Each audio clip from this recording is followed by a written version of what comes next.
السلام عليكم مرحبا. شكرا لكتابك تعمل كل المعاملة الكويسة. شكرا للأكل والشرب والملابس. شكرا للشباب اللي كانوا يحفظوا علينا ويديروا بالو علينا من كاسف. وإن شاء الله يكون الكل يوم سعيد وأحسن يوم وكلنا نكون بخير. يوم 25. Ainsi ont été libérés. Mais ce qui est encore plus surprenant et marquant dans cette vidéo, c'est l'histoire qui a bouleversé toutes les attentes. L'histoire d'une soldate israélienne, dont la captivité ne l'a pas seulement transformée, mais l'a conduite dans un voyage qui a bouleversé sa vie de fond en comble. Un voyage qui l'a amenée à embrasser l'islam, changeant ainsi sa foi et son destin à jamais. Écoutons ce qu'elle a raconté elle-même. Quand j'ai été capturée, j'étais terrifiée, paniquée au plus haut point. Dans mon esprit, je voyais les pires scénarios. Je pensais que j'allais subir des tortures, peut-être même des agressions. Mais en arrivant sur place, un groupe de personnes nous a accueillis, parmi elles, des hommes, des femmes et même certains qui parlaient hébreu. Lorsqu'ils se sont approchés de nous, ils nous ont dit « N'ayez pas peur, vous êtes en sécurité ». Bien sûr, je n'ai pas cru un seul mot de ce qu'ils disaient. La peur nous dominait totalement. Mais ils étaient très calmes, nous ont apporté des vêtements et nous ont dit « Si vous voulez vous laver, cette pièce est pour vous. Reposez-vous comme vous le souhaitez, l'endroit est sûr, et personne ne vous fera de mal. » Le premier jour, nous sommes restés dans un état de peur constante, incapables de croire leurs paroles. J'étais persuadée que c'était une ruse pour nous tromper. Mais avec le temps, les choses ont commencé à changer. Nous n'avons subi aucun mal et ils n'ont montré aucune intention de nous nuire. Au contraire, ils nous répétaient sans cesse. Cette phrase a éveillé ma curiosité. Que signifiait-elle? Comment pouvait-on craindre Dieu même pour ses ennemis? J'ai posé la question à l'un d'eux et il m'a répondu avec une grande sérénité. Cette réponse a suffi à apaiser mon cœur. J'ai commencé à comparer la manière dont nous les traitions en tant qu'ennemis et la manière dont ils nous traitaient en tant que captives. La différence était immense. Nous les traitions avec dureté, alors qu'eux nous traitaient avec miséricorde et respect. Je voyais leurs femmes prier, supplier et pleurer dans leurs prières, demandant la victoire à Dieu. Cela a éveillé une grande curiosité en moi. J'ai commencé à leur poser des questions sur l'islam, et ils me répondaient avec patience et bienveillance.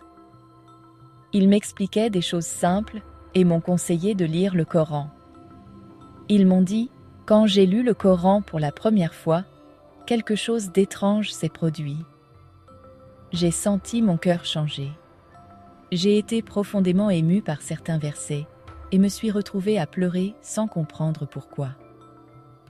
Quand ils m'ont vue dans cet état, ils se sont assis avec moi et m'ont expliqué le sens des versets qui m'avaient touchée. Après une longue réflexion, j'ai senti que cette religion portait en elle quelque chose de grandiose. J'ai demandé à l'un d'eux de m'apprendre comment embrasser l'islam. Au début, il ne m'a pas cru, pensant que je plaisantais. Mais face à mon insistance, il a compris que j'étais sérieuse. Il m'a appris à prononcer la shahada, la profession de foi, puis a commencé à m'expliquer la prière et les piliers de l'islam.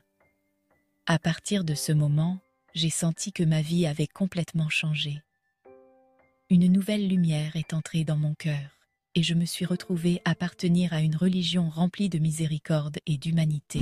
Ce que vous venez d'entendre n'est pas seulement une expérience personnelle, mais une histoire qui porte en elle un profond défi.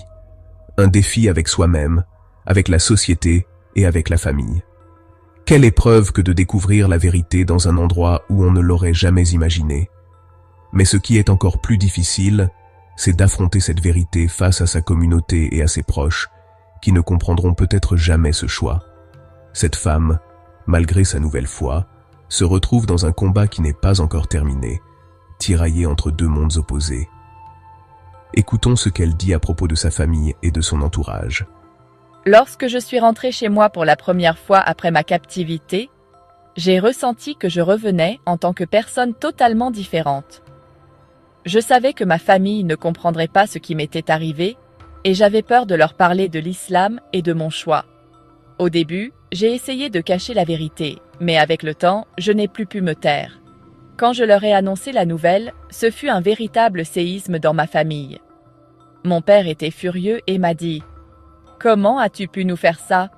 Tu as trahi ta famille et ton peuple. » Ma mère pleurait sans arrêt et n'a pas voulu me parler pendant des jours. Mon petit frère m'a dit « Sais-tu ce que les gens vont dire de nous? Ils vont nous considérer comme une honte. » J'ai compris que ce choix ne serait jamais facile, mais je ne m'attendais pas à des réactions aussi violentes. J'aurais aimé qu'ils comprennent que c'était une décision personnelle, fondée sur une conviction profonde.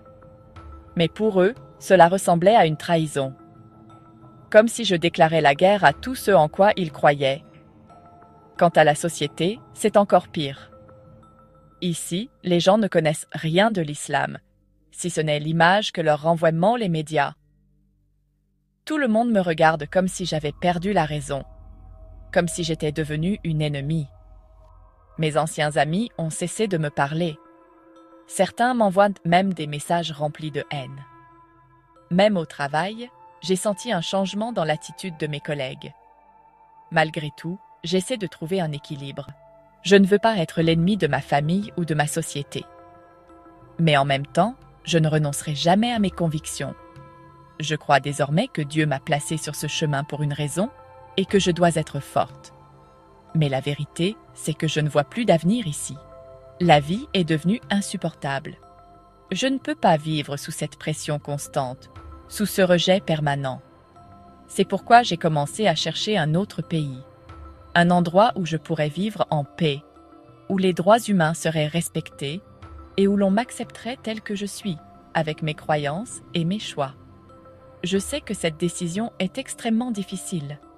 Je vais devoir tout laisser derrière moi, ma famille, mon pays, tous mes souvenirs.